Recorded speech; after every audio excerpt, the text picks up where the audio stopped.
J'ai pas envie de faire cette vidéo. J'ai pas envie parce que je la fais à chaud et que ça s'est jamais bien passé. Les fois où les gens ont fait des vidéos à chaud, on les a toujours entendus revenir sur leurs propos et nuancer ce qu'ils avaient dit au départ. J'ai pas envie de le faire parce que je suis pas la cible du film que je vais traiter aujourd'hui. Et en vrai, je l'ai quand même bien kiffé. Je trouve presque que ma démarche est un peu malhonnête sur les bords.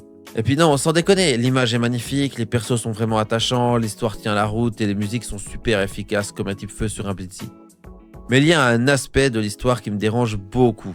Je suis pas sûr que tout le monde se rende compte du QI qu'il faut pour faire ce film. La recette amenée par KDA, les chanteuses, est broken. Donner du budget pour ce film, c'est forcément gagner de l'argent. Reprenons depuis le début.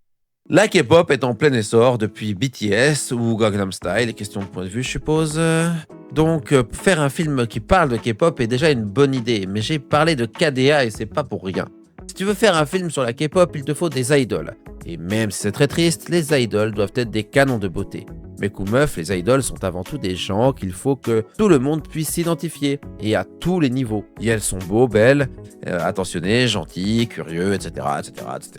Bref. Perso, je trouve que ça donne un côté très artificiel à l'industrie. On n'est pas trop sûr de savoir à qui on s'adresse et qui est-ce qu'on suit quand on voit ce genre de truc. Mais ne jugeons pas, si vous kiffez, tant mieux. On disait, il faut des idoles, et si le film était en prise de vue réelle, il faut faire un casting où il faut trouver des gens très beaux, qui chantent et jouent très bien la comédie, mais sans que ce soit déjà des idoles dans un groupe, parce que s'il faut faire un planning où tu gères tout ce qu'il faut gérer dans un film, mais qu'en plus tu dois gérer des agendas déjà surchargés de tes 1, 2, 3, 4, 5, 6, 7, 8 idoles, pour que tu puisses louer les décors, contacter les équipes, prévoir les tournages, bref, c'est impossible, ça prend des années.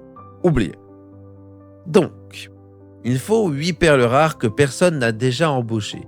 À moins que tu en fasses un film d'animation. On pourrait se dire que si on fait ça, personne prendra le projet au sérieux. Mais encore une fois, avec KDA, Riot l'a déjà fait. Et même ils l'ont déjà fait avec d'autres groupes. Alors le public suivra. Et si le public suit, tout le reste suivra. Trouver des doubleurs professionnels qui chantent, c'est autrement plus simple que de vouloir trouver les prochaines Blackpink avant tous les studios de musique de Corée du Sud. En espérant qu'elles acceptent aussi de devenir des actrices et de laisser tomber leur rêve depuis toujours qui est de devenir des idoles. Bref, faisons un film d'animation, hein, voilà. En plus.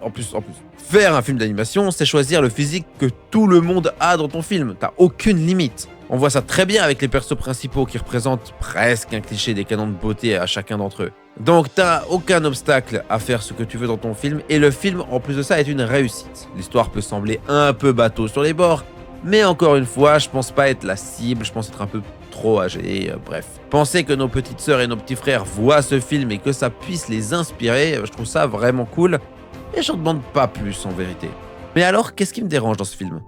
Quel aspect de cette réussite artistique et commerciale mérite une vidéo entière ? En très gros, l'histoire raconte que le groupe Huntrix termine sa tournée mondiale et au moment de prendre une pause, la boss du trio décide que non et veut encore faire plus de musique et embarque tout le monde à se remettre à bosser et c'est reparti, etc. Problème, sa voix lâche, elle a besoin de repos et quand on va voir une fraude qui vend un remède miraculeux, des concurrents viennent prendre le devant de la scène, elles se doivent de les écarter du podium, c'est leur devoir. Sa voix va mieux, un rapport avec le fait qu'elle ne force plus dessus. L'histoire se termine et l'héroïne apprend à se reposer. 1 heure avant de reprendre le taf et ignorant tous les besoins de son corps. Voilà, c'est ça le problème que j'ai avec le film.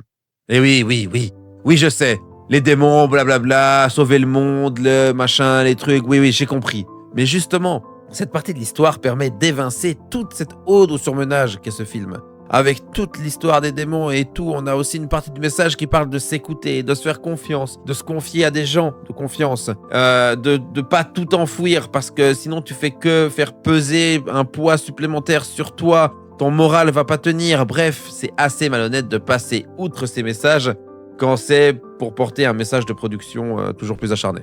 Pour rappel, des thématiques comme le burn-out, la santé mentale, le surmenage, etc. sont plus que d'actualité. C'est sûrement l'un des plus gros sujets de notre génération. En plus, la Corée.